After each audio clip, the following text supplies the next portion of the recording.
Hello and welcome to episode 253 of Stand Up. Joining me today, my friend Bill B. in D.C., and for the first time, journalist, author, writer, commentator, Anushay Hossain. I am Pete Dominic. It's time to stand up with me right now.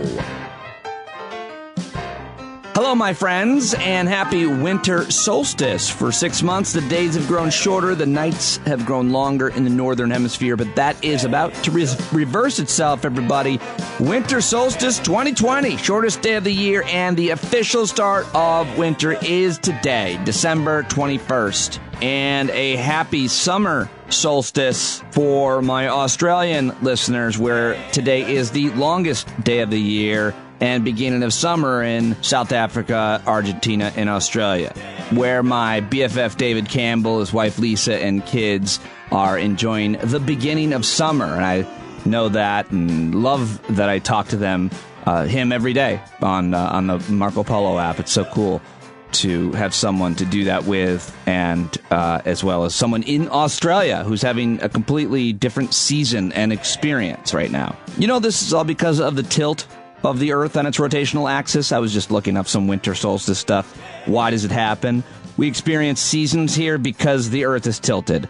And as the Earth moves away from the sun, each hemisphere experiences winter, and it's tilted away from the sun in summer when it's tilted toward the sun. Scientists are not sure why the planet is tilted, but they think billions of years ago, as the solar system was taking shape, the Earth was subject to violent collisions that caused the axis to tilt. So, I don't know. I thought that was interesting to share here on the winter solstice. I also think it's interesting to every year around this time of year begin to explore how to find the light in the darkness. And now we have actual darkness and metaphorical darkness, what with the pandemic raging.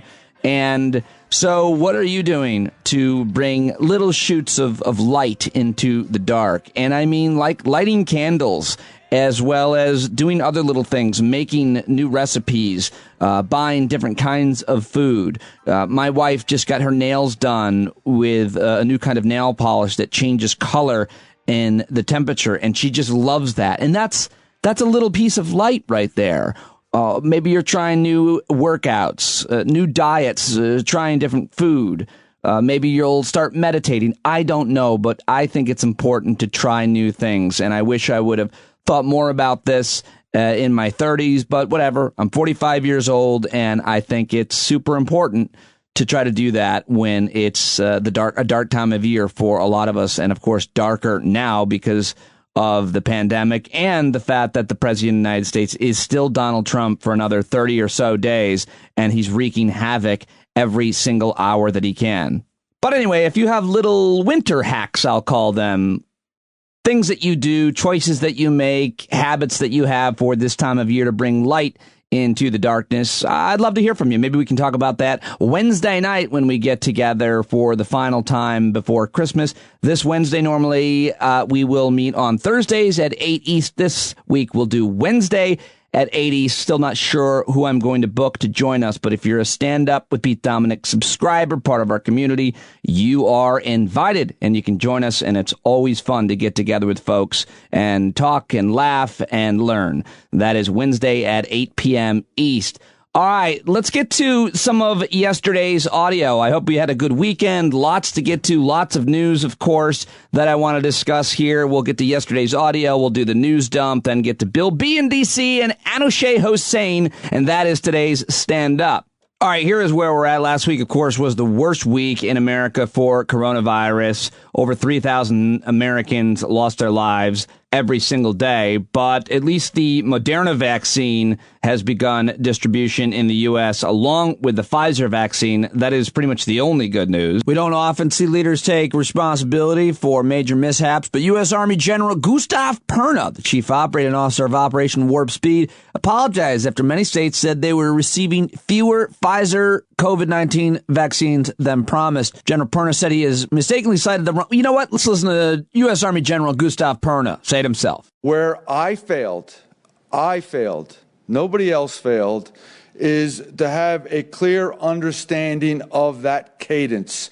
So when I applied it into our forecast methodology and our planning with the states, I realized that there was a delta to the numbers that I personally thought were available and ready for distribution and what was releasable. I can't say it any better than that. It was my fault. I gave guidance.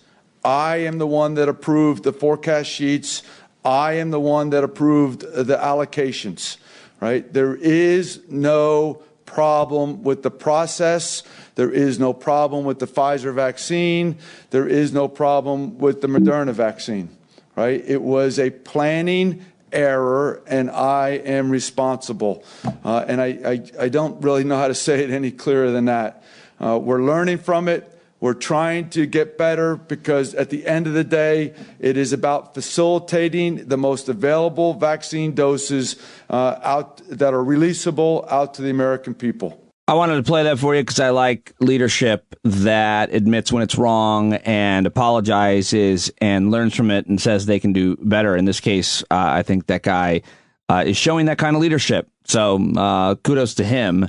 And another big issue, though, developing over the weekend in Europe, where nations there are trying to limit the spread of a new viral strain. New York Times headline is, "The coronavirus is mutating. What does that mean for us?" Officials in Britain and South Africa claim new variants are more easily transmitted. And there's a lot more to that story. And there is a lot, and I highly recommend that you read about it and learn about it before you start panicking. But they write, just as vaccines begin to offer hope for a path out of pandemic, officials in Britain this past weekend sounded an urgent alarm about what they call the highly contagious new variant of the coronavirus circulating in England. I've got a couple of audio clips from experts to play on this. They were asked about it on the Sunday shows. Here's Admiral Brett Grier, whatever his name is. He's the Assistant Secretary of the Department of Health and Human Services, and he was on ABC News with George Stephanopoulos, who asked him if he thought we should be limiting planes coming in from the UK. I really don't believe we need to do that yet. Viruses mutate. We've seen almost 4,000 different mutations among this virus. There is no indication that the mutation right now that they're talking about is overcoming England. I read the British medical journals this morning. It's up to 20% of cases in one county. Aside from that, it is very low. And we don't know that it's more dangerous. And very importantly, we have not seen a single mutation yet that would make it evade the vaccine. I can't say that won't happen in the future, but right now it looks like the vaccine should cover everything that we see. So I don't think there should be any reason for alarm right now. We continue to watch. That's why we do it. But again, viruses mutate. Over 4,000 mutations that we've seen so far in this virus, and it's still acting essentially like COVID-19. And the vaccines should continue to work very robustly against all of these strains. All right, let's get some more on this issue of the mutant virus, the mutated virus, and head over to Meet the Press, where Chuck Todd had former and future Surgeon General Vivek Murthy on.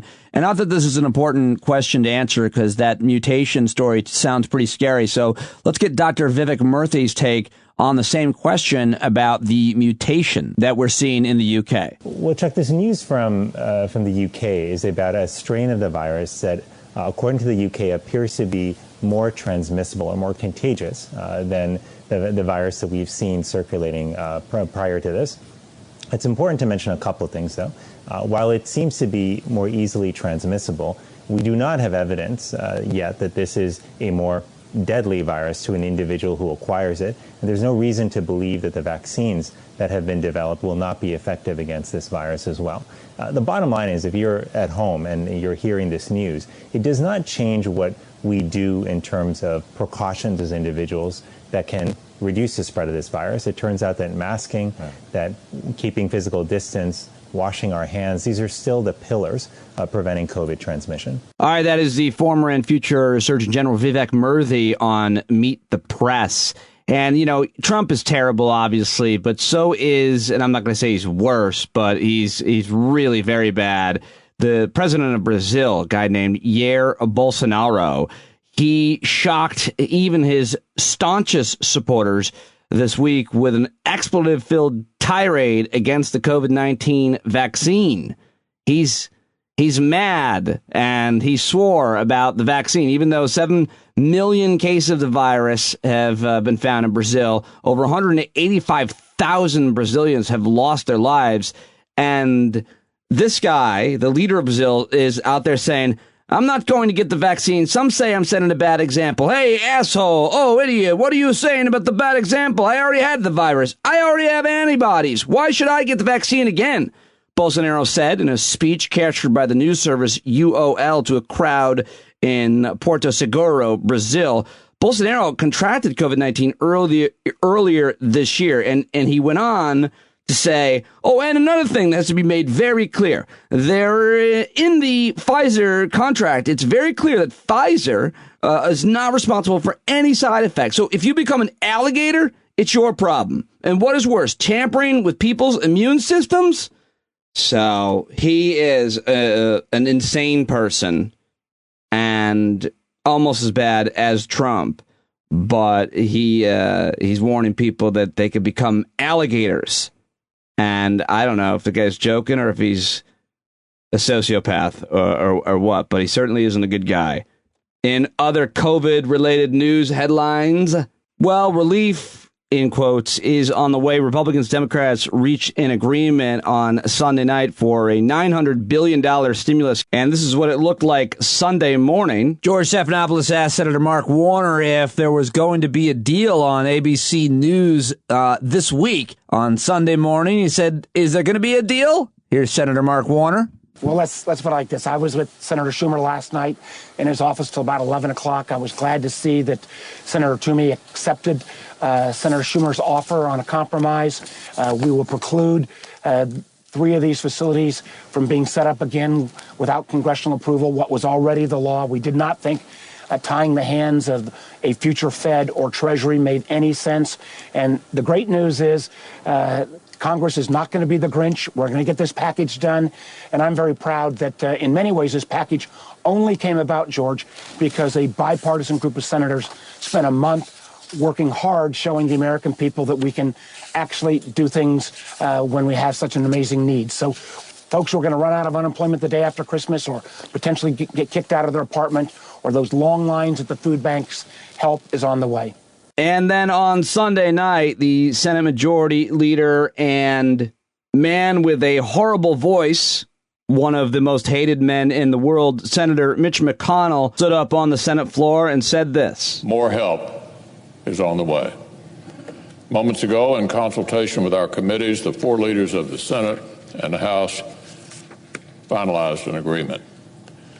There will be another major rescue package for the American people. As our citizens continue battling this coronavirus this holiday season, they will not be fighting alone. We've agreed to a package of nearly $900 billion. It is packed with targeted policies that help struggling Americans who've already waited entirely too long. For workers at the hardest hit small businesses, there will be a targeted second draw of the Paycheck Protection Program. We've not worked so hard to save as many jobs as possible all these months, only to fumble the ball with vaccinations already underway. Well, the reaction to this deal is, I don't know, it's in the eye of the beholder, I suppose. I talk about it with Bill B coming up here in a moment, but a quick scan on social media will basically tell you it's not nearly enough. It's crumbs, and so much more should have been done. It's the bare minimum. It's not going to do anything. And people talk about the average rent in this country being like $1,400, and what will $600 checks do? And there's more to it. And before you react, I highly recommend you read a couple of articles, a couple of opinion pieces about it, and try to understand what politically is possible at this point and what, if anything, you think this does. Obviously, if it were up to Democrats and progressives, we probably would have been paying people $2,000 a month since March and asking them to stay home and not do anything and beat this virus back severely by this time of year. But it's not. And Republicans just constantly looking out for the wealthiest and their wealthy donors and interests. It's just the way it is. I sound like a hack saying it, but I have a hard time seeing it any other way. How do you see it? I'd love to know what you think about this. There's going to be a lot of reaction to this stimulus deal this week, and I'll be all over it. I hope you will too. Email me your thoughts on it and what this money will mean to you or your family, your organization, your company. standupwithpete@gmail.com. One more piece of audio to play for you. Apparently, a lot of kids out there are worried about whether or not Santa's going to be able to deliver their presents around the world on Christmas, what with the coronavirus vaccine. And CNN had a Sesame Street town hall this weekend where a lot of kids were asking Dr. Anthony Fauci, who was there, whether or not Santa would be able to come and bring them presents. And here's one of the kids' questions and Dr. Fauci's answer to those kids. Santa still be able to visit me in coronavirus season? What if he can't go to anyone's house or near his reindeer? Well, I have to say I took care of that for you because I was worried that you'd all be upset. So what I did a little while ago, I took a trip up there to the North Pole. I went there and I vaccinated Santa Claus myself. I measured his level of immunity and he is good to go. He can come down the chimney. He can leave the presents. He can leave and you have nothing to worry about. Santa Claus is good to go. All right, I don't know how I feel about Fauci carrying on the lie. I don't know if that's. I'm not sure. I don't know. I feel a little bit uncomfortable with that, but maybe I'm being a little bit ridiculous and sensitive. Okay, that is yesterday's news, yesterday's audio.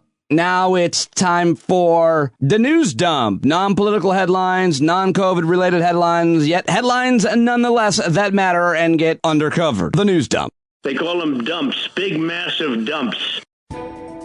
Okay, where should we start? How about with hockey? The sport of hockey in America is set to return, the NHL that is, on January 13th after the league and players completed a deal Sunday to hold a 56-game season that would include playoffs lasting into July to award the Stanley Cup.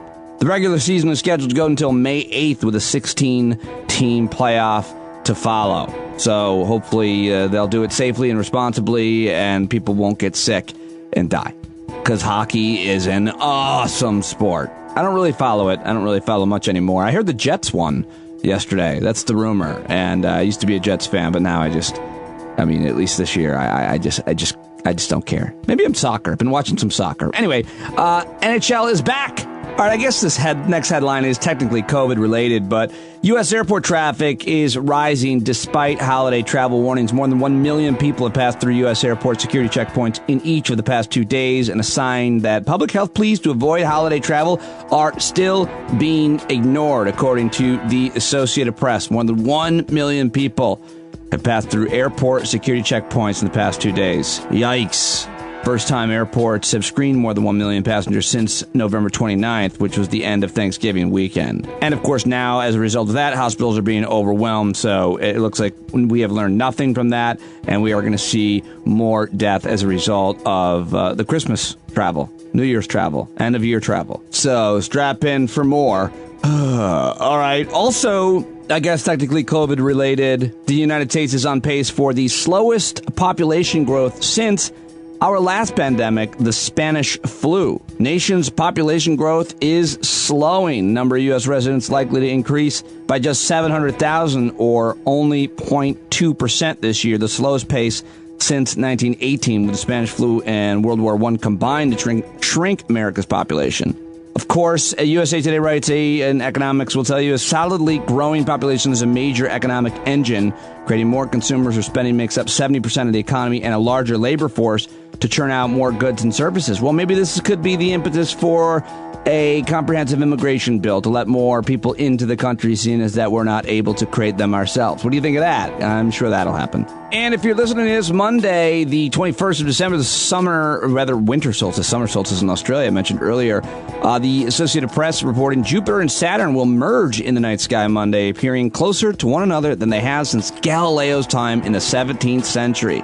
Jupiter and Saturn will merge in the night sky the closest for the first time in centuries. Astronomers say so-called conjunctions between the two planets in our solar system are particularly rare. Jupiter passes its neighbor Saturn in their respective laps around the sun every 2 years. to see it be ready shortly after sunset Monday, looking to the southwest, fairly low on the horizon. Saturn will be smaller, fainter blob at Jupiter's upper right. Binoculars will be needed to separate the two planets. Check it out. All right, last story for the news dump.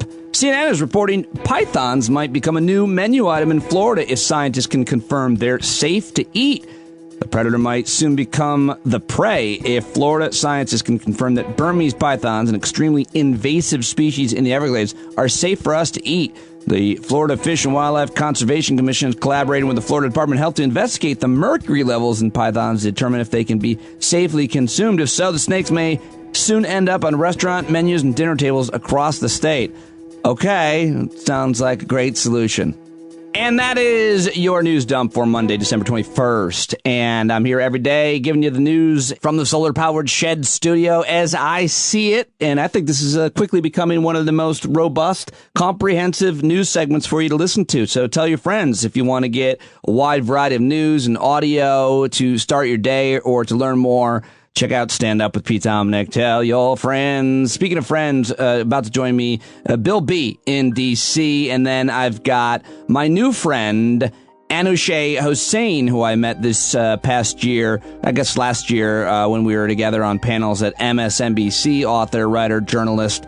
Anushay Hossain coming up, and that's a really great conversation that we had. But first, I want to welcome back to the show one of my all-time favorite thoughtful people to talk to about politics and where the intersection with politics and history meets.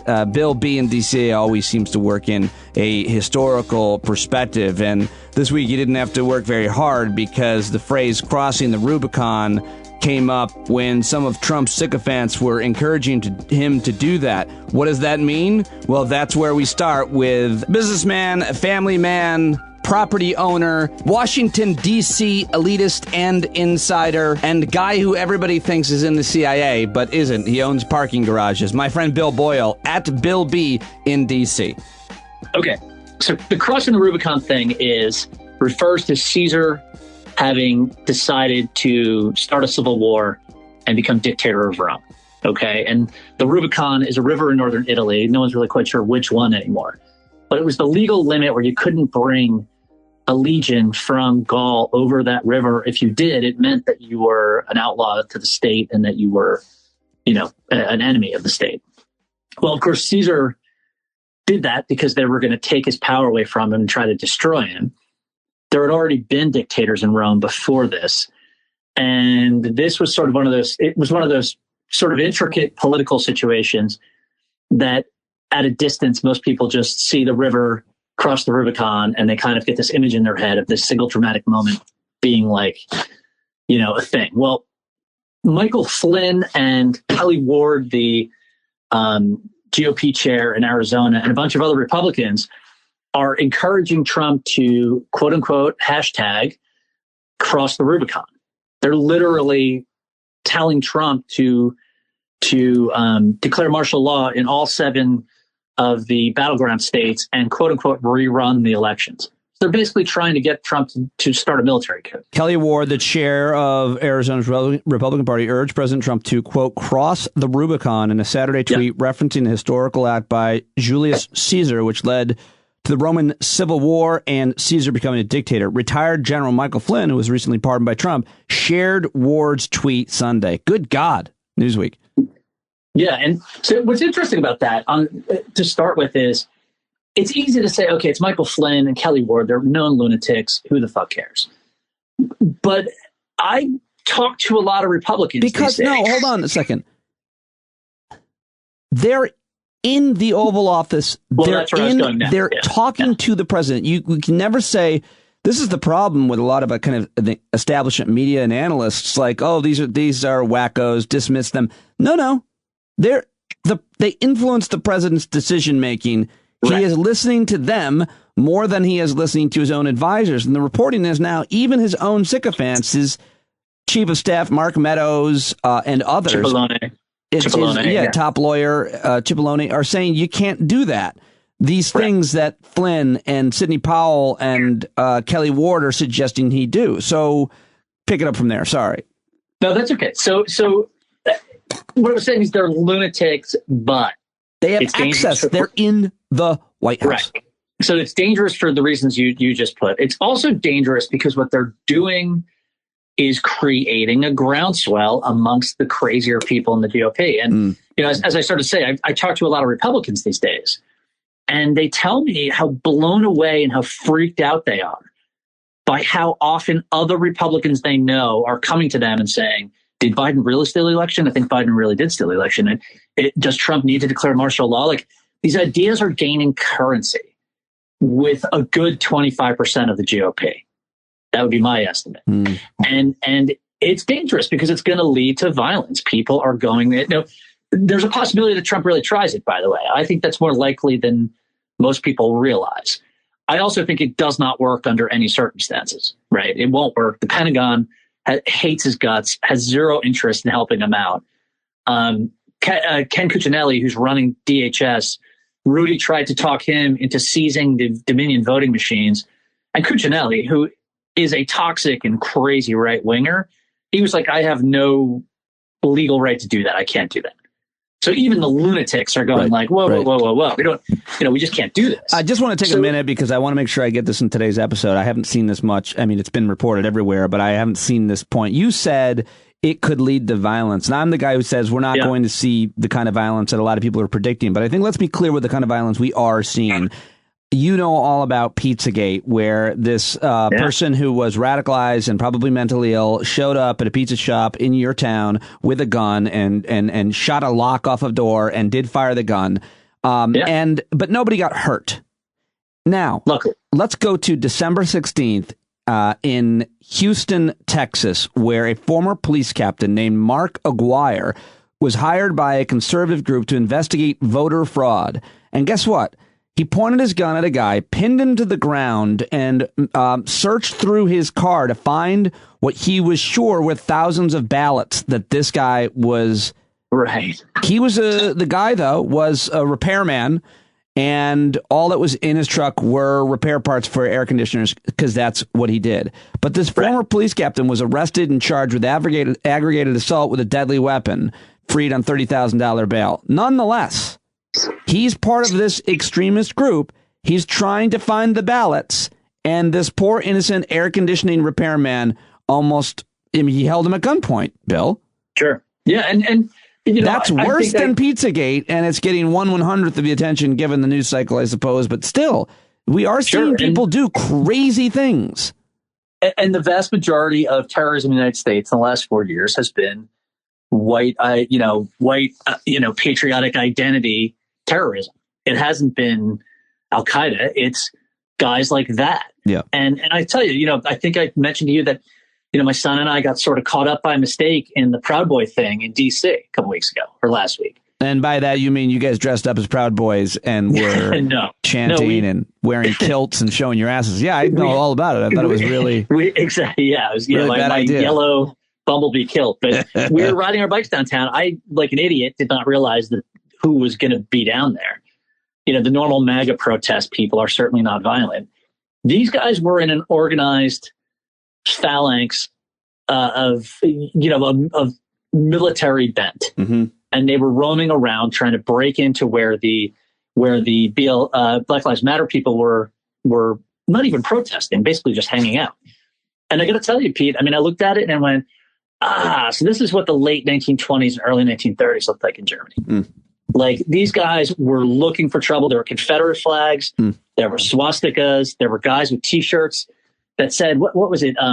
It's like 6MWNE, which stands for 6 million were not enough. No. I saw those T-shirts. Yes. No. I saw those T-shirts. Reference to the Holocaust. They didn't kill enough Jews. Reference to the Holocaust. In case anybody missed that. Guys with SS skulls on their lapels. I mean, and there were hundreds of them. There were easily 500-600 of them, all in a couple big groups. Is it true that you left your son there and ran? I threw him in front of them, and then I ran. Yelling, "Take him! Take him!" Right. I thought that was really cowardly. I was surprised. Frankly, he'd probably kill all of them. But seriously, he was terrified. I mean, we were on one side of a police line because the police let us through because I was like, this is bad behind me. I need to get my kid out of here. And several hundred of them tried to break through the police line right after we went through it. And taking on the cops, nose to nose. And it was real bad. And I got to tell you, I looked at that and I went, you know what? This is coming. This is going to get worse. Inauguration Day, by the way, Trump is actively encouraging what he calls wild protests on Inauguration Day. Those guys are going to come to D.C. and try to do the same thing, but much worse, to break up Biden's inauguration. So I mean, I hate to say it, but do you see any attenuation of the radicalism going on in the GOP? Because I don't. And not yet. No, because the right wing media is so far, the dominant ones, going along with it pretty well. Pretty well. It was interesting to see the Fox News have to run these kind of corrections on Lou Dobbs and Maria Bartiromo's shows on Fox Business. But you're going to still see it from Hannity. You're seeing Tucker Carlson, question the vaccines. Yeah. And so, no, it's as long as those guys in the media go along with it, and a huge percentage of Americans believe that the election was in fact stolen, then you're going to continue to have serious problems, I think. So let's also talk about this suspected Russian hack, because I think that's also a very important story that a lot of the Sunday shows talked about it. Of course, it's a major story, but we still probably don't have any idea the extent, and we won't know the fallout for weeks, months, maybe ever. Right. And the way they did it is in a way that's hard to even figure out where they were, because they got in sort of on a root level on networking software where, they weren't going in and changing a bunch of, people's access or anything. They were going in and just collecting information. So, it's hard to say because of the way they got in, it's going to be hard to say what they actually did get into. Right. I would imagine that they did not get into the sort of command and control structure at the Pentagon or at Nuclear Regulatory Commission or anywhere like that. But, they were reading everybody's emails at minimum. And is it a bad hack? Yes, it's a very bad hack. Do we do the same thing to everyone else all the time and maybe even more thoroughly? Yes, we do. And the problem with these sort of situations is it's all offense. There's very little that defense can do to a nation state that's got nation state resources and the desire to break in. It happens. The problem is not that it happened, even though that's bad, and even though it really sucks that we spend $80 billion a year to stop this sort of thing, and it happened anyway. What's really bad is that the president of the United States will not do anything about it, and in fact has spent the last 4 years making it easier for the Russians to do so. And, to the degree of actively blocking funding that would, protect our elections or ramp up our defenses, when it comes to the NSA and everything else. He has aided and abetted this. And I'm saying that not to be dramatic. It's just the truth. The responses you need to do to mitigate these situations or to defend your country are political, and they are, about things like sanctions or, cutting Russian access to SWIFT or, giving them disincentives to do these things. Well, guess what? Trump, way beyond doing disincentives, practically incentivizes it, because what he's doing now, for instance, is he's blaming the Chinese, right? Or they're also passing this thing around that, maybe the Chinese did it or the Russians did it because China wants them to, some sort of partnership. It's insane and it's crazy. And it's all about Trump using the state in order to line his pockets when he's out of office, which is what this is all about. He's going to be Gerhard Schroeder, the former German chancellor who has been working for Rosneft and making millions of dollars working for Putin. Trump is going to be that guy in a month and a half. And it's real bad. It's what's terrible about it is it makes creating alliances to control Russian aggression harder because nobody trusts you. And if everyone looks at the United States and says, this is fucking awful, and these guys are letting this happen, why would we want to be tightly bound to them to defend ourselves against Russia? I was watching Senator Mark Warner he was on one of the Sunday shows, and he talked about, and I've been saying this for years, and I don't want to sound like a smarty pants, certainly not my idea. It's very, fundamental and basic, but just in terms of looking at a threat matrix and how defense spending, if you will, maybe you could call it offensive spending, is resourced. He said today, and I've been saying this for years, that maybe we should stop, prioritizing tanks, ships, and fighter jets and start thinking more about information warfare and cyber, which it's like, of course, that is where, I mean, when you look at this hack and what Russia will now do, what they most likely will end up doing is what they've been doing, which is the, kind of hack and leak stuff, where they leak things and they influence American media and elections, and they create, breeding grounds of disinformation and the ability to, blackmail all types of different folks, and because they leak selectively, like the DNC hack. And so the point is, where should our resources be? And the other question is, what do they do with the information that they have based on their historic patterns and hacking the DNC and leaking those emails, et cetera? Now, what are we going to see? Well, so just a steady diet of false information. Right. But I think this is more like the OPM hack than it is like what they did with Hillary Clinton and John Podesta. Because the OPM hack, the Chinese basically got everything the Office of Personnel Management had, which was people's background checks, fingerprints, credit reports, everything else.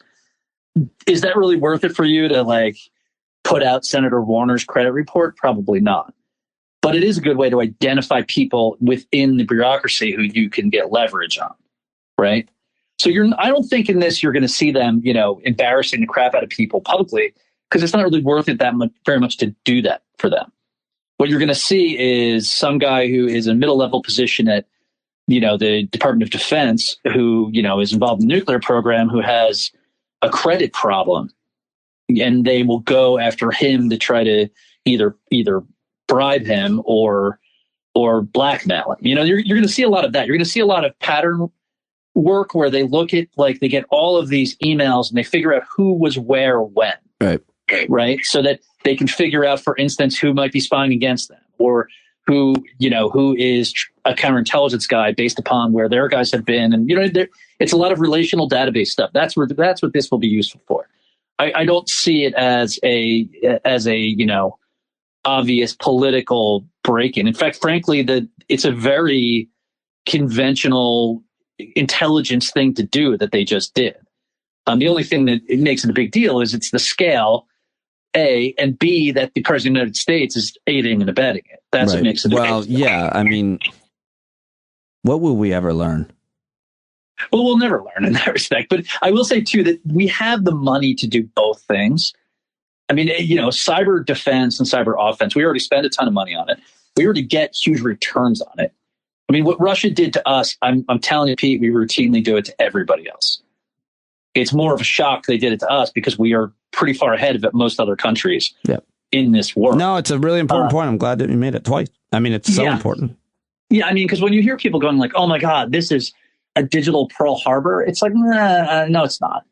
They didn't sink half of the Pacific Fleet by doing this. And when it comes to conventional defenses, I mean, we really do need a lot of tanks and planes and particularly ways to shoot down ballistic missiles and cruise missiles from China if we don't want Taiwan to be going the way of Hong Kong. Right. And so, there you can do both. We certainly, of any country in the world, we could easily do both. And I would rather be spending our money on sort of conventional warfare than on, killing people with drones in the Middle East in places we don't really need to do it. What else? What else do we have to talk about? Anything else that you wanted to mention to the folks while I have you publicly to watch, to be thinking about? What do you think Biden should? How does the Biden administration react? Oh, one thing I want to talk about. Also, COVID relief bill. I want to get your take on that because I'm Democrats are getting pounded for making that deal by progressives. Yeah, I think that Democrats. I don't think anyone comes out of that looking great. A lot of Republicans are upset too. The COVID relief bill was more than the Republicans wanted to spend. It was less than the Democrats wanted to spend. Right. We didn't win the Senate. Like, if you're mad about the COVID relief bill, hey, you know what? You should have been working harder to get people elected, Democrats elected to the Senate.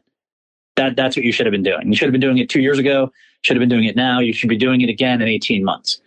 People bitch and moan about these things, but in the end, it's all about who has how many senators and who has how many House members and how broad their coalition is that they can influence things. That's it. There's not some magic dust that Chuck Schumer or that Harry Reid in the past could have sprinkled on this to change it very much. But $600. I mean, what's that going to do for anybody? I think it sucks. I think it sucks big time. It's not enough. It should be better. I heard a statistic that it doesn't even cover the median rent. Median rent is, I think, $1,400 a month or $1,200 a month, something like that. Yeah. Jesus. Yeah. Yeah. Remember, you're not talking just people in one-bedroom apartments, right? So median rent is higher than I thought it was. I just saw that notice today, but it definitely, it's a matter of who's got the guns. And believe me, the Republicans gave up a lot of stuff they didn't want to give up. Like, I mean, I don't know the details of it. Oh, they didn't want to spend the $600. They didn't want to. They wanted to control what the Fed could do in stimulus packages going forward, which Schumer, I think, very adroitly gave them an out that lets the Fed do whatever it wants in 3 months. But it's not. There are no magic solutions. Again, it's sort of the Jimmy Dore thing we were talking about before. People are like, well, why couldn't Schumer have done X, Y, and Z? Well, we're at best going to have 50 senators in a couple of weeks. We may only have 48. And if we only have 48, because Georgia's a real hard uphill climb to win those races, you're not going to get a better deal then than you are now. So take it. Right? 600 is better than zero.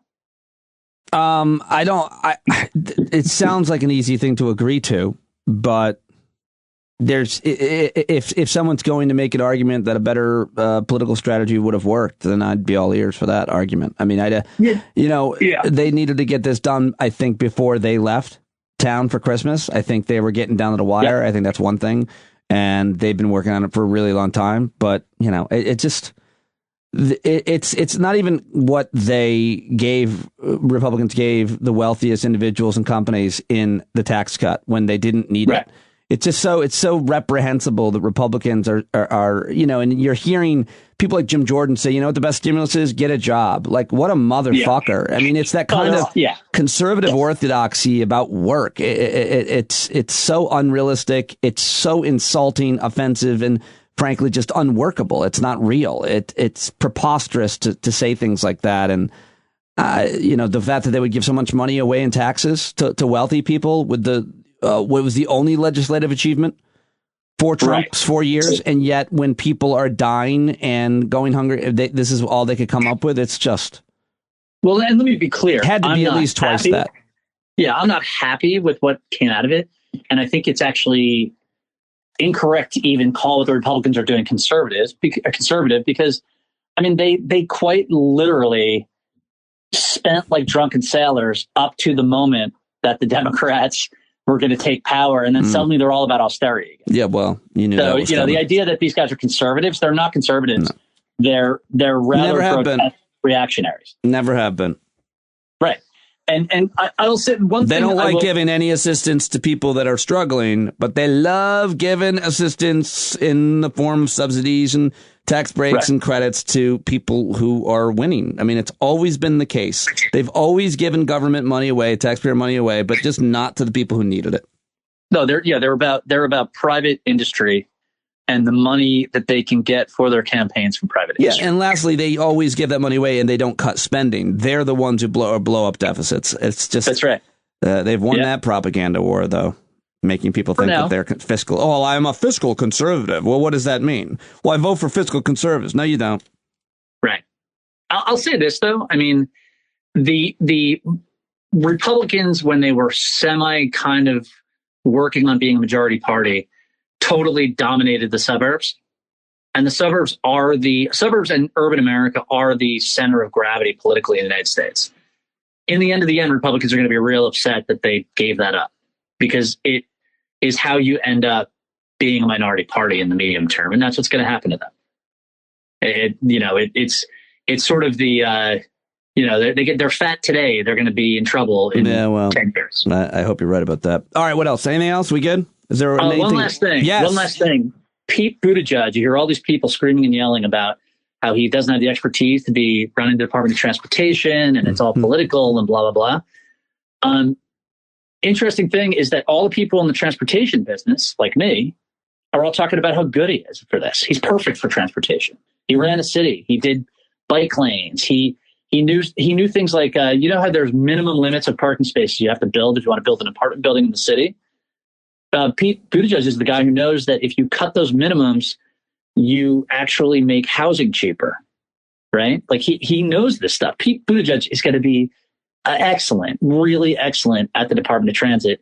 And you can put that in the bank. You can say that Bill B in D.C. was prescient about this in a couple of years because people are going to be real happy with. I think I think whatever you put that guy in charge of, I always liked him. I understand why black folks don't like him. I totally understand that, but I also think that when he learned of that weakness and what he had done wrong, I think he wants to change. I think he wants to get better. That dude is smart as hell, and I think you put him in charge of almost any department.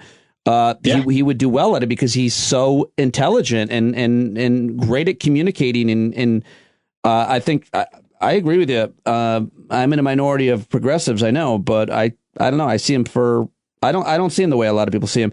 What do you think of Jennifer Granholm at Department of Energy? I heard her on TV too talking about, I've always loved her. I've gotten to know her pretty well over the years. I think she'll be great. Former Michigan governor, two-term Michigan governor. Yeah, she's sure-footed. She knows DC.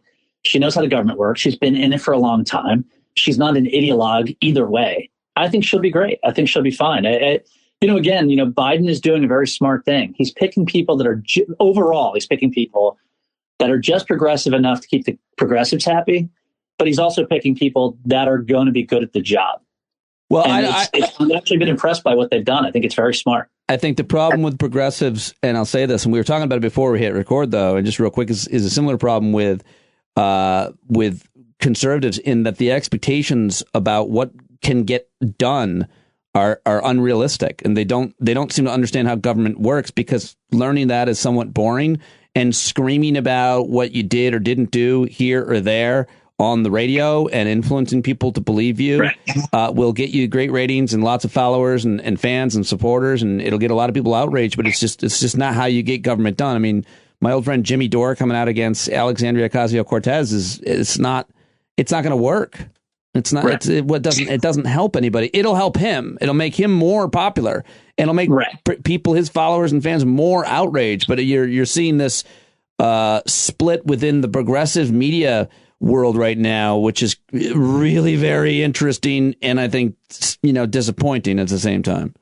Right. I mean, as we discussed before. I mean, if you want Medicare for all for everyone, if you want the country to move significantly to the left for everyone, then if you follow people who are into broad gestures and are not talking about getting people elected on local, state, national level, who aren't talking about coalition building with people, who's somewhat to the right of them, if they are not talking about that sort of thing, then they're never going to get anything that you want done. They're just going to make a bunch of money on their Substack.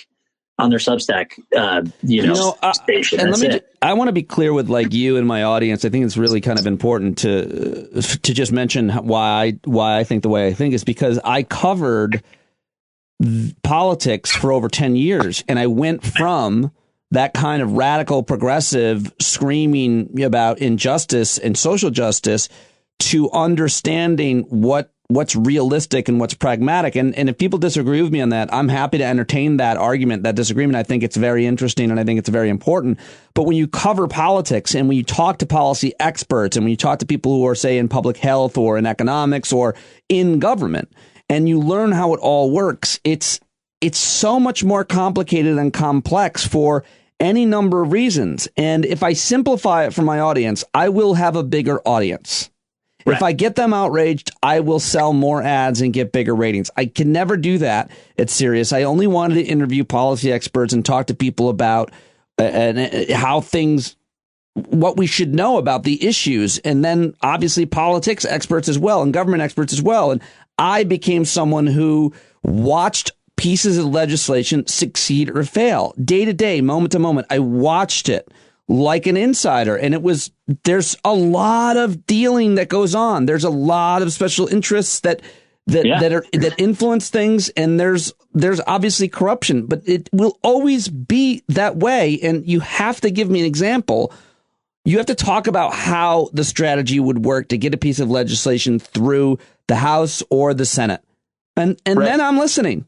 But short of that, I'm not. It's just there's a lot of publicity stunts and there's a lot of yelling and screaming to get more ratings. And my rant is over. But if you watched the healthcare fight, if you watched any of the big fights during the Obama administration, especially because it's more recent and all these extremists come out through the Tea Party, you would really understand what we're up against and how things work in a national, much less the state level. Yeah. I mean, well, I think one of the first times I talked to you, I think it was you and Will Kane, and I called in on your old radio show, and and my point about a particular progressive you guys were talking about, who I said, how many people have they gotten elected to Congress? And the answer, of course, was 0. Right. And it's like, I have 0, having lived in Washington for 30 years, done a lot of people work in politics. And I'm not super, ideological in any way. But I go like, man, and maybe that helps me have this attitude. But it's like, bottom line is like, you either get people elected and you get legislation through that affects people's lives in a good way, or you're a complete waste of my time. That's it. That's what politics is. Politics is not grand gestures. Politics is not Jimmy Dore slamming his desk, calling AOC a sellout, right? Like, that doesn't get you anything. It doesn't get you nothing. And those people gross me out. There's a famous... It gets you very popular. It gets you everything in your media career. It does. They do very well at that. Well, there's a great New Yorker cartoon where it's a guy who's like kind of this fat middle-aged guy who stands up in a plane and he says to the rest of the passengers, and this came out, by the way, right after Trump won the White House. And he's saying, I'm sick of this pilot. I think you should let me fly the plane. Well, guess what? Jimmy Dore is that guy too. Yeah. All these people who get out there and are like, no, these guys have fucked it up forever. Well, go run for office then. Win an office and go out there and do the hard work. But if you're sitting in a radio station or in front of that's exactly what Cenk, the Young Turks guy, did. He gets credit from me for trying. I just get annoyed at he tries to speak very authoritatively about what ought to happen. And it's like, come on, dude. If your instincts were all that great, you would have won, or at least you would have had a reasonable showing. And so that's where my issue is. Like, it's the same thing as anything else. If I'm going mountain climbing, I want to talk to the guy who's actually climbed the mountain to learn how to do it. Yep. Right. Yeah, that's a good method. That's exactly what I've been doing the show. The way I've been doing the show for as long as I've been doing it. And I think if you're listening to a media outlet and one person who doesn't have a lot of experience in an issue, or even if they do, is talking the whole time, you're listening to the wrong person. That's right. Nobody has a lot of experience in everything. That's, you've got to learn from people who know what they're talking about and who actually get things done, no matter what they're doing, whether it be politics or not. I mean, I could sit here and talk about home improvements all day. Doesn't mean I know how to make them. Exactly. Yeah. Well, I'm in an industry, I'm in the parking business where everyone seems to think that they know better than we do what we're doing. It's kind of amazing. Well, that's probably true of everything that anybody does in life. Running a restaurant is exactly like that as well. Everybody's convinced because they've eaten there. Well, going back to the sports metaphor, it's the easiest one, actually, is anybody watching sports screaming at the coach and players, screaming at them. And that's what I hate about sports. Yeah. I hate the fans acting like if only they were the coach or the quarterback or the whatever. It drives me nuts. I know it's part of it and people like that, but I find it so arrogant. Yeah. Yeah. Well, and it's also in its own way pathetic and sad, right? I kind of like sports, but I've always been amazed. Yeah, it is because you're not because you are. Yeah, you're a knife salesman in Utica. Exactly. Which was I use that example because that was a potential path for me. Bill, always appreciate it, my friend. Fascinating conversation as always, pal. Thank you. All right. There goes Bill B in DC. That's his Twitter handle at Bill B in DC. I was listening to the show this week or the week, whatever it is, with George Stephanopoulos or Martha Raddatz. They rotate the anchor job there this Sunday. And at the beginning of the show, he says, and stay tuned for our Powerhouse Roundtable. And I just started chuckling to myself, corporate media or independent media, whatever, coming up with some kind of silly name for their roundtable like that, like I do with news stumps, etc. It's all the same. Yet it's like a powerhouse roundtable. It's a real powerhouse of people that you have there. The reason I bring that up is because I feel like Bill Boyle could be on any of those panels and be a pundit in any of these conversations and more than hold his own. So I'm always happy when he joins me for a conversation here on Stand Up. All right, very excited about my next guest who joins me for the first time here on the show. We literally crossed paths at MSNBC when I would often do like the 7 o'clock hour and she did the 8, or I'd do the 8 and she did the 9 a.m.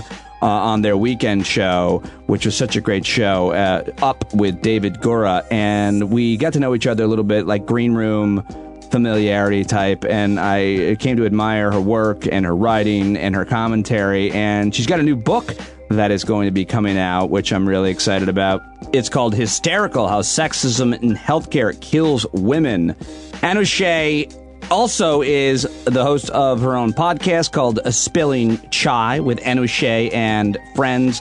She's a feminist journalist and political analyst and really interesting person who I had a great conversation with. I'm very excited to share that with you now. Follow her on Twitter at Anushay Hossain, and you can get to all of her stuff and everybody else's at the show links wherever you're getting this podcast from. Here's our conversation now. I was born in Dhaka, Bangladesh, and completely born and bred there. My family is still there.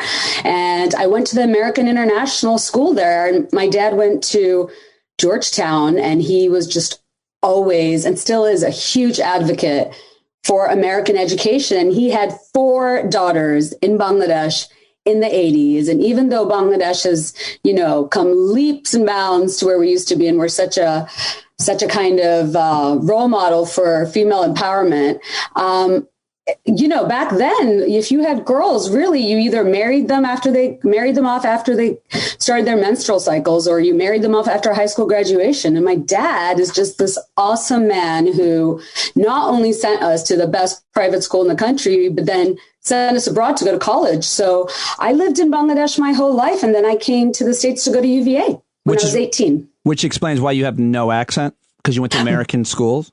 Yeah. So this was the thing. I couldn't speak a word of English. I was 5 when I went to kindergarten.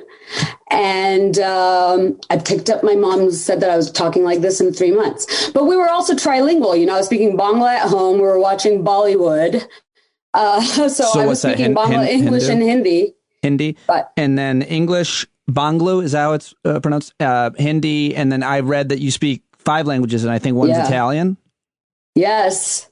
I used to live in Italy. Dove? Dove? Ho passato quasi 3 mesi in Firenze e dopo 9 mesi e mezzo in Roma. Ma questo sono quasi 20 anni fa. Molti anni fa. I'll spare your listeners who are probably I actually understood every word. I'm really excited about that. Go ahead. What did you just say? You know what? I knew that I liked you, Pete. No, I was just saying we're probably confusing the hell out of your listeners who are like, what? Her name is Anushay. She's from Bangladesh, but she speaks Hindi. I think what you're doing to my listeners is realizing, making people realize why you're so interesting. Even if you weren't interesting, just based on your biography, you have to be. If you weren't interesting, you must be such a boring person. Given your life. Given your life, where you grew up, where you went to school, every part of it is fascinating. But you said you lived in Florence for a few months. You lived in Rome for a few months. And then you said something else. I forget now. And then I said that this was a long time ago. Right. It was about almost 20 years ago. Right. I feel like if you can understand and master the verb fare in Italian, you're pretty good to go, because it means to do or to make, but they use it for everything. They'll be 20 anni fa, which is 20 years ago, or it'll be che cosa successo? It's what happened, but then that's in a regular verb. So it's just, I feel like you get that verb fare down and you have some hope. But how do you speak Italian? I just found out you're Lebanese. So my wife, I'm half, my dad's mom was Sicilian and my dad's dad was Lebanese. My mom's family is I don't know how long they've been here, pilgrims, but very white, Irish, super whites. They're the super whites. They're very white, super whites. But my wife is first generation Italian. Her dad is from Northern Italy. Her mom's from Sicily. Her whole family's in Sicily. So for me to impress the family, I had to be able to at least understand what they were saying. I mean, I can speak Italian like a baby with a disability, but I can understand what they're, saying. And I can't have a high level conversation about economics or history. But so I had to learn, and then that they were impressed by that. It worked. Well, what they speak and Sicilian Italian is quite different. And even Napolitano Italian is quite different. And I feel like it's a little bit harder. And you know how Sicilians are. They don't really consider themselves Italians. Oh, I know how Sicilians are. Oh, I know. Yeah, I know better than anybody how they are. So, all right. I'm talking about my wife's family. I don't know what you were reading into. So why did you go to UVA and what did you want to study? What did you study there? I went to UVA and studied English literature, and I took so many history courses. I ended up doing a minor in history as well. But yeah. But, it was funny because I was really into this interest in journalism kind of sparked in me when I was in high school. And then I went to a writing camp at UVA, went to a young writers workshop the summer before such a nerd. Can I tell you something? Camp. I'm the biggest nerd. And I love it because can I tell you something? All through high school and actually most of my life, people have always told me that I was dumb. I'm actually a super big nerd and I love to study. I'm not going to fall for that. Why would people tell you you're dumb? Like who? Where? Oh my God, my whole life. Like people used to say it in school. You must have gone to school with like super smart people and you were just on the dumber end then. Because how could you be dumb? You went to this really great. I know. I think I was smart even then. And you know what? People would always never believe that. I don't know. I always had a real skill for writing. The irony was when I got to UVA, I was doing so much academic writing. I actually completely stopped all my creative writing. So then I thought maybe I'm not a writer after all. But yeah, people always used to make jokes that I was dumb or all this crap. Oh my God, you're going to take me back, Pete. This is going to become like that show in Jerry Maguire. Do you remember all the athletes go on that show and they start crying? Oh yeah, no, I want for that. I totally want it to be a little bit of analysis, like a little bit of psychoanalysis. But I want to psychoanalyze you. This is what I do this on my podcast too. Anytime. I'm not, but I will warn you that I'm not that interesting. It's unbelievable how little I have to offer. That's why I like asking other people questions. I mean, I'm happy to. Can I tell you? I think you're really interesting, actually. You You have your stand-up. You did Colbert. You were on CNN. Yes. You're a writer. No, actually, can I tell you something? I think I'm not a writer. I know you're not a writer, but you do. I mean, do you write your own jokes? I do. I write. Yeah. I mean, a lot of it is stolen material from Jerry Seinfeld. No, I write all of my own stuff, but I don't. But I would never. I was talking to someone yesterday. Essie Cupp was telling me, as she was saying, she doesn't like stolen valor, saying that you are something that you're not. And you're a writer. We'll talk about your new book and everything else. But I'm not. I just wanted to. I had to push back. I didn't want anybody to think. But you kind of are. You are a kind of writer. You can say a screenwriter, a script writer. Because some people can't write a sentence. You write your material. I want to be a writer, and I'm started writing again. But I write like I've written in a journal. That's an interesting thing about me. I'm the only guy I know that is mostly straight on the spectrum that write. Like I wrote in a journal in I started writing in 1993. I love that. And not like 13. Every day or anything, but it was. It was awesome. I love that. And so, but it's just journal entries, there's no grammar and nobody else is reading it. It was really just for me. So what do you consider yourself? What do you think you are? Who are you, Pete? In terms of what, in my job? Like, what do you consider yourself? A radio host or a comedian? It's a good question. I've always considered myself a comedian. I will always do comedy. I just did a couple of virtual Christmas parties this week for people, but I'm now I guess a commentator, but more importantly I don't know, it's a great question because it's like branding, but I'm a podcast host now. I was a radio show host for 14 years. I done everything you can do on cable news stuff, and I've been on a lot of panels and moderated stuff, but more than anything I guess I interview people and I ask questions, really. So let me get back to you because you're way more interesting. Don't turn the tables on me on my show. I won't, but can I quickly tell you something? That there's a lot of weird people, and Twitter can be so weird. And you are one of the smartest, nicest, and funniest people. I will quickly tell you that nobody makes me laugh.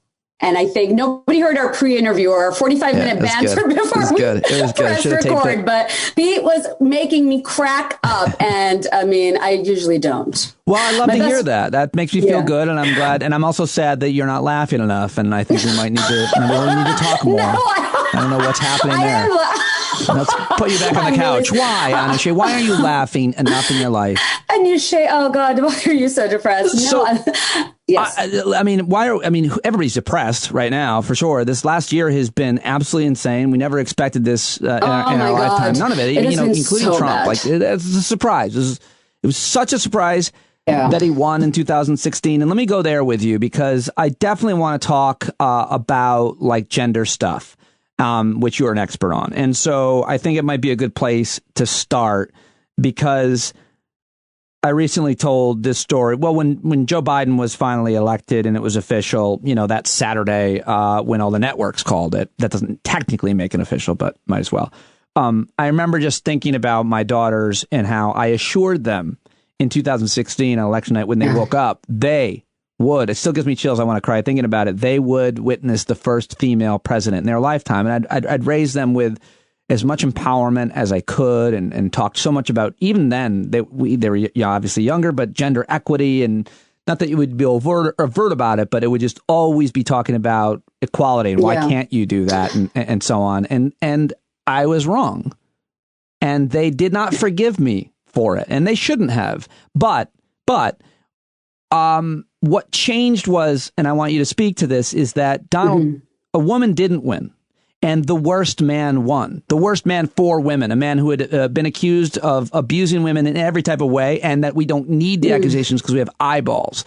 A man who is so horrible towards women his entire life, who then, and I'll wrap it up here, but I think the Brett Kavanaugh nomination, as well as the other people that work in his cabinet, like all these men surrounding him, what did that do? How will history, and specifically through kind of a gender equity feminist lens, look at the election of him, and how that really, I'm just going to go ahead and say it, maybe you'll push back, broke a lot of women? It really broke a lot of women. I didn't get out of bed for almost 2 or 3 days. My daughter still asks me why I cried so much the morning of. I really, now that Trump, I feel like he's going to become like a squatter in the White House. Let him drag his ass out. There has been so much intense kind of trauma and hate, and being a woman of color, a Muslim brown woman, feminist, I don't know, woman with opinions in Donald Trump's America has been terrible and so traumatic that I'm kind of so ready to move on. But hearing you kind of, give that, talk about what it was like for your daughters just takes me right back to how horrible it was. And I think that in many ways, people blame Trump for so much stuff, but I really think Trump exposed America to herself and to the world, and just not only how sexist America can be, misogynistic. And we're seeing it again with Dr. Jill Biden, by the way.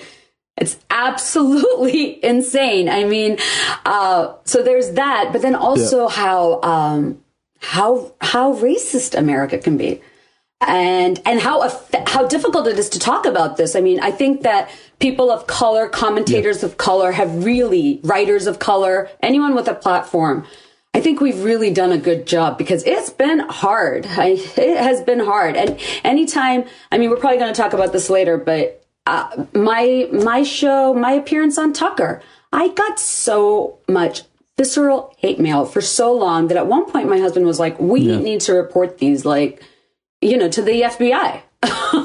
But you kind of just grow such a thick skin, and you're just like, these guys are crazy. These people are crazy. Deep dive and looked up and found that you were on Tucker Carlson twice. Yeah.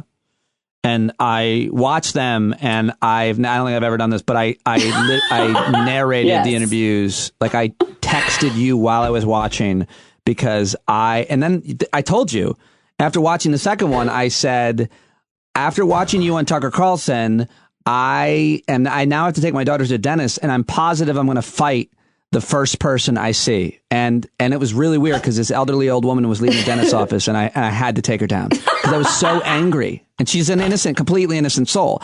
It was so enraging. And I want to get into that because I don't want to get into Tucker Carlson in those interviews, and I don't recommend people watch them. And it's arguable whether or not, and I wonder if you have any regrets, whether you should go on. Because my thing about him is you go on there, and in your case, like it's like watching a minor league player with a major league player. Like you're an academic, a brilliant woman who's educated and speaks like with a vocabulary that he's not even familiar with, but he's not going to let you talk. You're just a prop in his show. But more importantly, I want to talk about the subject that you did talk about with him because I think it's important, which is he was bringing up this whole thing about toxic masculinity and why it's a problem. And I think it's a really very important issue to talk about.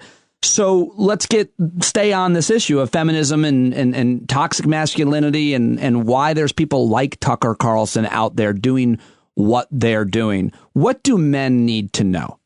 Oh, that is an excellent question. I think men need to know. You know what? I'll take it. Thank you. So here. Oh my goodness, do not crack me up. The answer is listen. The answer is listen. The answer is listen. But I will say that I didn't realize how bad that segment was. I mean, afterwards, I was just kind of like, oh my goodness. And just on a side note, like you're just not used to being yelled at like that. And after that segment, obviously my friends and people that know me were just like, this guy's crazy. And I will have to say that so many men that I know, that my friends, and even that I don't know, were so awesome. So awesome. You know, the response was, what a dick. He wouldn't even let you finish, all this stuff. But, you know, it's interesting because his producers beforehand told me not to get personal with Tucker on that segment. I'm like, he embodies toxic masculinity, and I think they know that. And then I said to them, well, he better not get personal with me. He better not say something like, oh, you call yourself a feminist, but you're Muslim. What about Muslim men? Like, that's what I was expecting. But, you know, I will say now that the segment's aired, you know, Kirsten Powers is a really good friend of mine. Great. And she coached me on both those segments. And she told me he was going to try to make me look like a crazy brown woman, a crazy brown feminist. So I had to keep my cool no matter what. Well, I think that you handled it as well as can possibly be handled. But again, it's so weird because it's like watching someone who's an academic talking to someone who's not about a thing. I'm not an academic. It wasn't even that. But him saying that academic reports are stupid and feminists are stupid. Right. And 2 years ago, I feel like Tucker wasn't as bad as he is now. Like, I think in 2018, people were like, is Tucker a white supremacist? He seems like he. No, I've known him for a long time. He's always been a motherfucker. He came from a super rich family, and he's literally a stereotype of like rich kids and who are privileged assholes. Yes. Like his condescension towards you is something that as I was watching, I was like, a woman of your accomplishments is probably not actually, maybe I'm making an improper assumption, but it seemed like you were a little jarred by how disrespectful he was to you. It was like, holy shit. Really like bad. Even like men, we can all be assholes and really sexist even, but like his kind of condescension towards you was shocking. It was to me. It was really shocking. And people loved my facial reactions during that segment. Yeah, they were great. You have an eyebrow that did all the work. My eyebrow was going to the North Star. I mean, at one point I was like, is my face just going to fall off? I will say that like a day or so later, if I get that eyebrow during this interview, I am fucking out of here. My husband gets that eyebrow. He is fucking out of here. Oh, yeah, I'm sure he's terrified. I'll be like, why did you say, oh, that's totally cool. Oh my God, there everything it is. is fine. God, I just peed a little bit. No, but I will say I had a migraine for 48 hours afterwards, and I realized a really insane migraine that I've never had since or before that segment. And I think it was because I was yelled at, basically.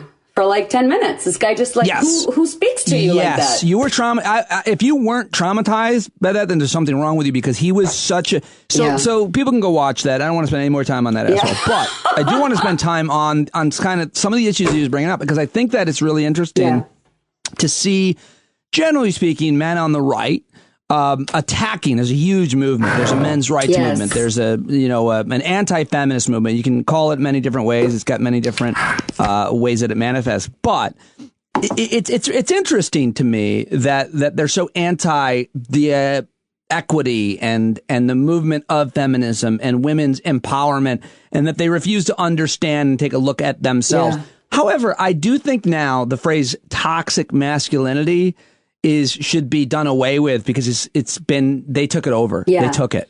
And now when you hear it, you lose people. And I think it was interesting because in that interview, you did try to explain it. Yeah. And I thought it was really good how simply you did explain it. So what is it? And I wonder if it matters if we change the way that we talk about it so people will be more receptive to hearing what we're speaking about. You know, I feel like with toxic masculinity, honestly, the best way to really talk about it is to point to not even people like Tucker Carlson, but really Donald Trump.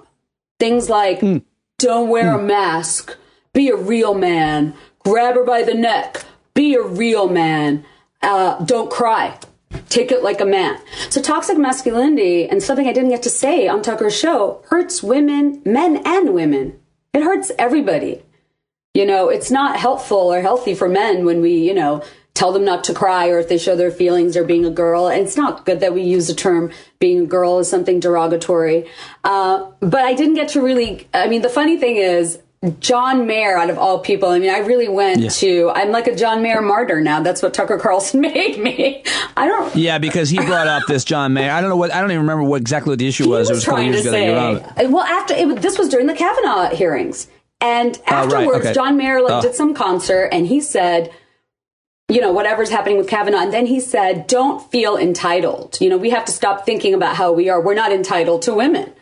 It was actually kind of a very deep thought from John Mayer, who's kind of, you know, he used to, like I said in the interview, he used to be such a dude, you know, such a kind of guy. And he broke Yeah, I hung out with him once. He's kind of a douche, but he's like, but I think what you said. I've heard this. But I think what you said about him, and I think it's true of a lot of men, and I think that we need to give credit to human beings' life experience, that you are not the person you were 5 years ago or 10 years ago. That's what I said. And a lot of men desperately want to, and people evolve. We want to grow. We want to evolve. We want to learn. And so don't minimize me to some shitty song I wrote or joke I did or anything. The funny thing is, Tucker was like acting like he was so offended, and that the lyrics to Your Body is a Wonderland was like soft porn rape lyrics. But it's one of the most romantic songs. He wrote it for his girlfriend at the time, who was, what's that girl's name? She was so famous. Oh my God. Party of Five and everything else. Neve Campbell? No, I Know What You Did Summer. I Know What You Did Last Summer. I don't know, but I feel like the fact that you completely dismissed and gave me no credit for my Neve Campbell poll. You know what? That is impressive. Really and you know what? It was Neve Campbell in Party of Five, and not this other actress. This actress is really famous for her boobs. It doesn't matter. What was her name? The point is, famous for her boobs. That's what I'm hoping for my daughters. I know what I did last summer. Do you remember? Oh, gosh. What is that name of that movie? Oh, gosh. Nobody cares, fine. But here's the thing. I do. The point that you made is so important, that he wrote a song for a girl that he was in love with. Your body's, and you said that to him. And that's true of that's, listen, there's help me understand, or help people understand the difference between kind of romance and courtship and stalker and abuse. First of all, when it's romance and courtship, you won't have a woman saying no or screaming stop. And you know, I should have just said that to Tucker at one point. Stop. So it was just a verbal assault. Yeah. But somebody who knows him very well before the show told me that this is all an act of his, and that he's actually a really, really nice guy. And then, like what you said, a lot of those stories, I heard more of those stories after that segment, that he's actually a douche, and he's always been a racist dick, and this is Tucker. Yeah, I interviewed him. I mean, I'm a white man. I had a national radio show, and he came on, and he was a dick to me. What did he do to you? He was just being a rich, privileged asshole. He was trying to be a dick, because we were talking about climate and sustainability, and he was kind of bait me, and I was like, you're such, like, you cannot hang, he can't hang with me. Yeah. I'm a comedian. Like, I'm not, like, it was my show. It'd be different if it was his show and whatever, but you can't come into my house and fuck with me, dude. I will destroy, and I did. Did you know him at CNN? No. I never crossed paths with him other than when he came on my show, and just complete, Yeah. douche. Well, I feel like now it's not a secret anymore, and people are just like, Tucker is a white supremacist, Tucker is racist. It's just gotten worse. I mean, well, you said that people that know him say he's really, off air. He's like a kind of like, well, then that's the worst kind of person then. So off the air, you're kind and thoughtful and not a sexist, racist prick, but on the air, yeah, you are. So you're a phony white. You're not even a white supremacist. You're just playing one. And by the way, you are. You are. Thank you. If you're the most watched person, which he is, or up there, top 3, whatever, and you're saying those things, it doesn't matter whether you believe them or not. They're so dangerous, so damaging. And he is right now, by the way, I can't believe we're still talking about him. Talking about a fraudulent election and all kinds of shit. And all this crap about Jill Biden too. But I will say, Jill Biden, I will say that, I had a really bad agent at that time, and she was also pushing me to do some of the stuff. And I went on Laura Ingram's show the day after. And I can't tell who was worse. What a week. At least I got to have some therapy for Tucker. I got to write about it. People ask me about it all the time. I will be walking down the street. I feel like I have done some impressive accomplishments. People want to talk to me about Tucker Carlson. I did this big show in Bangladesh a couple of weeks ago, and that's all the host wanted to talk to me about. I was like, I have a book coming. I had 2 babies. No, but anyhow, so I felt like Laura Ingraham honestly was scarier and really traumatic. Well, let's talk about your book before we run out of time here. When is the book released? Hysterical: How Sexism in Healthcare Kills Women. A look at real women's tales of healthcare trauma and medical misogyny. Do you mind if I read this? No, read it. Including the author's own, that illustrates how America reached a crisis point in women's healthcare and what we can do about it. When is it out? Summer 2021. It is out summer 21. It is out summer 21. And I will say that I spent this entire year rewriting and trying to get a publishing house to buy my book proposal, which Simon & Schuster finally did. It was so hard. This project got derailed so many times. And when I finally had it all together, COVID hit and people were like, nobody wants to hear about another effing health crisis. Have fun. So I had to rework this entire book, and I am so excited about it. It really is my life's purpose. But the real short end of it. Congratulations. Thank you. Yeah, go ahead. The real short end of it is that I grew up in Dhaka, Bangladesh, and America kind of really introduced public health. The concept of public health in Bangladesh. In the 80s, we had one of the largest maternal mortality rates in the world, and the U.S., really brought that down with their USAID programs by supporting the ICPD and the United Nations, amazing. And so this happened when I was growing up, and we, in the past about almost 2 decades, Bangladesh has slashed our maternal mortality by 60%.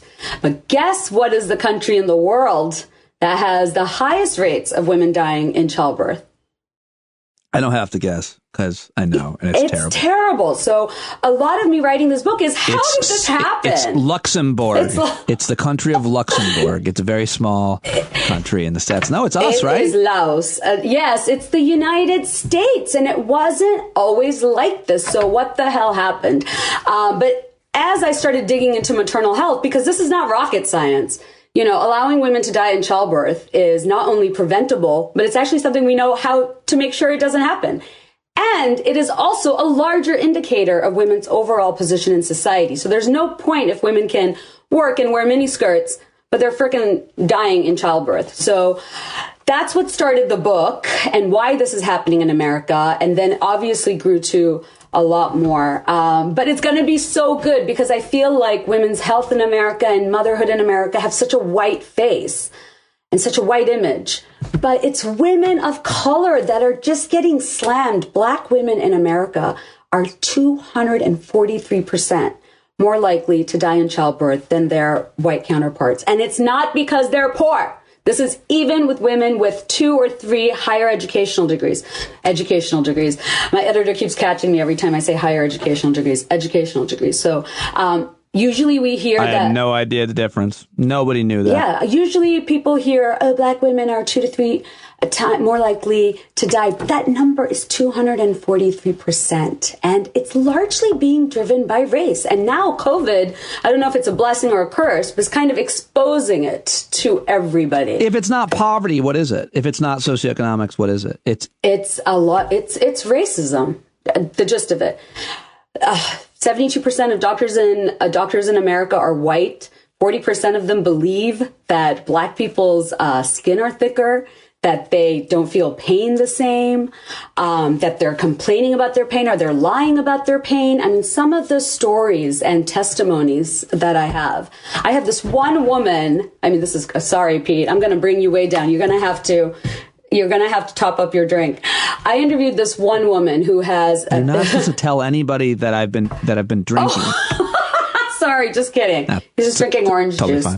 Fine. They know I don't drink orange juice. I don't drink orange juice. No, go ahead. Hit me with the hard stats. I think it's really important. No, it is really important. So this woman I was speaking to, she has 2 masters, she has a PhD, and they were cutting her stomach open during her C-section. And she was screaming and telling them that she could feel all of this. And nobody believed her. And she completely passed out from the pain. So we have a lot of stories like that. But then we also have, my own story, which is also what started this. I almost died in childbirth in America, despite being at the top hospital in Washington. And even while I was dying in childbirth in America, it was so unimaginable for me, like the idea. Because I had no idea before it was happening that happened in America. I just kept telling myself, but I'm in Washington. I'm in America. I'm not going to die in childbirth in America. All this commotion is happening. I'm like shaking on the table. My epidural isn't kicking in. The baby's not coming out. I'm in labor for 33 hours and everyone's freaking out. But I was just like, I'm in America. And then even though I was a frickin' feminist policy analyst on Capitol Hill working on global health legislation, I had no idea that America had the highest maternal mortality rates in the world. So just this, how the F do we not know this? And then when we do know it, why do people not care? And a lot of that reason is if something is bad for white women, it's going to be really bad for women of color. And then it's going to be the worst for black women. It's always the stats are always the starkest between blacks and whites. It's fascinating, but it's also infuriating because we're the richest country in the world. What happened? Yeah. What happened?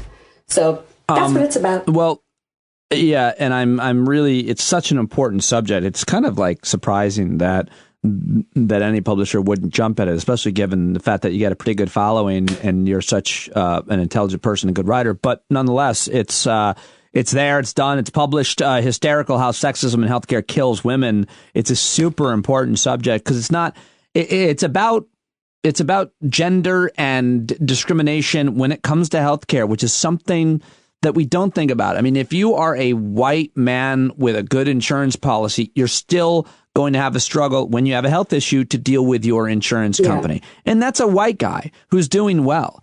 And it's so much harder for everybody else. God forbid you have any kind of not perfect handle on English. Yeah. My wife has a master's degree, and when I lost my corporate media job, we had to navigate the insurance, trap.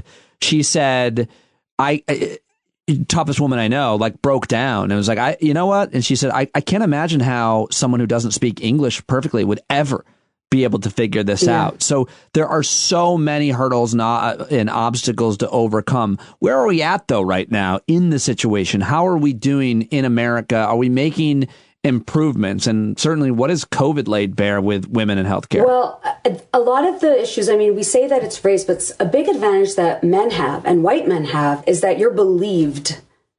You will be believed. It's so weird. That's such a... There are studies that show It's a very strange thing to hear. Huh?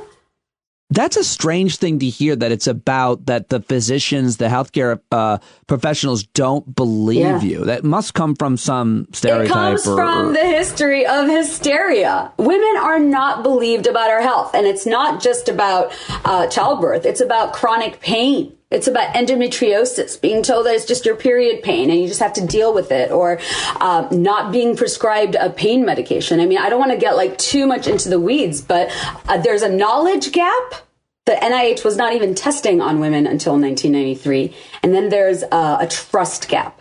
where you actually don't believe women. And, it's happening again right now in front of our face with the COVID vaccine, which has not been tested on pregnant women, despite the fact that we know majority of frontline workers are not only women and women of color, but they're of childbearing age.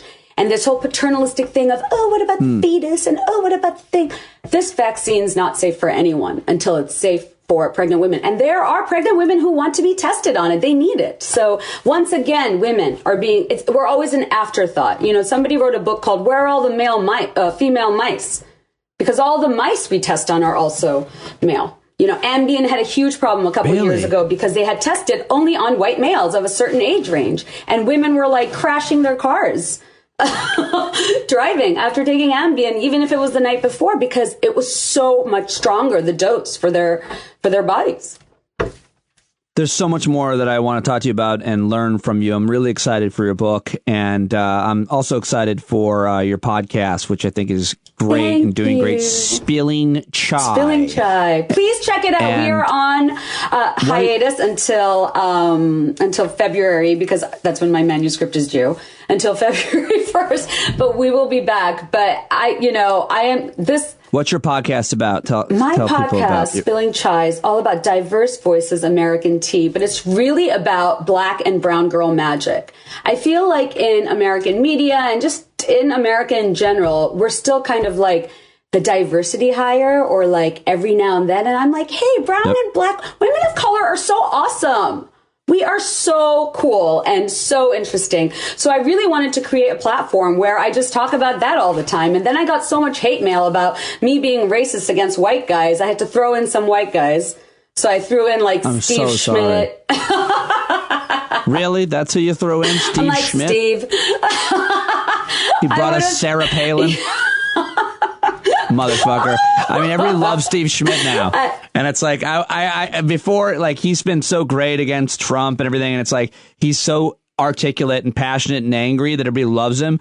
But I hold a grudge. Tell me about your grudge. Tell me about your grudge. I just because I think that there's all these Republicans that are anti-Trump. I respect it because they're principled. I do. But I do think that they need to, if they haven't, they need to take responsibility for what they created. Yeah. And it's easy to look at Trump and the disaster that he has been for so many reasons. But I was covering politics and talking about these things throughout the Bush administration. And I talked to a lot of veterans, and I think a lot about Iraq and Afghanistan. Yes. And I listen, I literally feel myself getting emotional. I spent so much time on those issues. I cannot forgive the Iraq war. I cannot forget it. I cannot forgive it. And the Afghan war. I cannot forget it. I cannot forgive it. What? And anybody who had anything to do with it, in my opinion, should not have a platform. You're right. They should not have a microphone or a camera. They should be doing fucking humanitarian work in fucking Fallujah and Kabul. But, I have an anger issue. But I actually really agree with you, and I worked on the Afghan issue for a really long time. A lot of people are actually saying, and Mehdi Hassan has been talking about this for a long time, that let us never allow men to rehabilitate themselves, the way the Iraq crew has. Even better than the Afghan crew. I mean, really, where are these guys? People are loving even George W. Bush with his puppy portraits. Remember him? I mean, I'll never forget it. I used to protest on the streets. I used to think George W. Bush was the worst thing that happened to America. And then, well, I had a Republican congressman, very conservative guy, come on the show, and we were talking about a lot of things. But the one thing we agreed on was anti-war, because he supported the Iraq war. His name was Walter B. Jones, rest in peace. Passed away a couple of years ago, but he did something for me. The most conservative, we are at odds with and everything. But that man changed my life when he invited me to accompany him to Walter Reed Medical Center in maybe 2010. And I met 5 men, and almost none of them had all their limbs. None of them had all their limbs. That was it for me. Yeah. That was it. Game changer. Done. It worked. I was done. What about the families in Iraq? And Americans don't even care You don't see anymore. them. You don't see them. You don't care about them. You don't know them. It's really, I think a lot more even about Afghanistan too, because we're still in for a lot of there, different reasons. Would you have ever imagined that in 2002, 2001? Yep. No, 2002, right? when did we go in? Because it's been 16 years. That now we would be negotiating with the Taliban and leaving it right back to them. And remember women's rights? I mean, I worked for a U.S. nonprofit that was nominated for the Nobel Peace Prize for their Afghan women's campaign. And I think about, then that was my first job out of college. I think about that. Wow. And now nobody cares. It's incredible. Yeah, no, I mean, I think about Maeve Leno's work on the Taliban before 9/11. Exactly. I knew about the Taliban program. She was the chair of it. Yep. Jay Leno's work. And in case people don't know, look it up. Mavis Leno. Did you call her I called Mauve? her Maeve. I don't know what I called her, but I knew what I was talking about. I know I was talking about Jay Leno's wife, and I know she's a great human rights person. I have to tell you something. Sorry. So my best friend from high school always says that I have a donkey laugh. Okay, but it only comes out sometimes. So what I meant to say earlier is not that I don't laugh, but you made my real laugh come out so many times. That's all. This interview is complete. I can't wait to do it again. It's so great to finally talk to you. Pete, thank you. And I hate that I have to end it. Thank you so much for joining me. Let's do the next one very soon. Sounds good, Pete. Have a good one. I'll speak to you soon. All right, Anushay Hossain. Really enjoyed talking with her on Friday and looking forward to having her back. I think that she's got a lot to offer, and I'm really excited about her new book and everything else. So check her out and follow her on Twitter, Anushay Hossain, and check out her podcast, which is fantastic, called Spilling Chai. And that's it, everybody. I am out of time. It's late. It's time to go to bed for me. Looking forward to spending this Christmas week with you, though. I've got the regular schedule. I don't know what I'm going to do Christmas Day or the day after. Probably post nothing here for the podcast, but definitely the next 3 days I'll be here, and excited to see you on Wednesday night at 8 p.m. East for a stand-up hangout, last one before Christmas. And if you haven't already visited my sponsor, please check out givewell.org/stand-up and donate $5, $10, $100, $1 million to that amazing organization who practices effective altruism and does the most good it can each and every day. Givewell.org/stand-up. You're not alone. You can always hang out with us on the Discord chat, and I hope to see you there. And Wednesday night at 8 Eastern, and that's it. Okay, goodbye. Thanks for listening. I love you. Bye-bye. Let the brave meet the challenge, let the meek weak flee. Oh, you better stand.